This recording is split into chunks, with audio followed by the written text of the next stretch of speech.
everyone, welcome back to my YouTube channel. Thank you so much guys for tuning in. I'm here to update you of what's going to happen on Uzalo from the 10th to the 14th of August 2020 guys. Mazaza is coming back to shake things up once again on Uzalo. On Monday, Sibonelo gets a heavyweight knockout from the last person on earth he will ever expect it from. Kapsile's very local or very vocal enemy arrives at her doorstep. Sbu is thrown off his body's power game when he is accused of something untrue. On Tuesday, Nkunzi repossesses Sibonelo's pride and joy in front of his wives. The community celebrates or mourn a great woman and her son.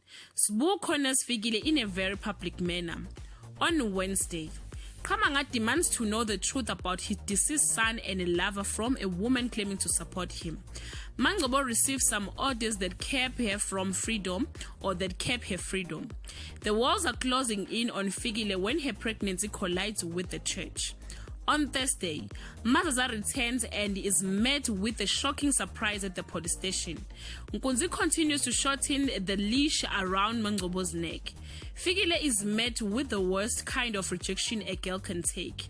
On Friday, a son's pride looks set to be his downfall when a daughter considers setting her pride aside to do the unthinkable. One lawman is ready to throw it all away. It's a game set match where Vigilan's favorite couple is concerned. Guys, this is all I have for today. You can leave your comment below and share your thoughts. Till we meet again, I love you so much guys. Bye.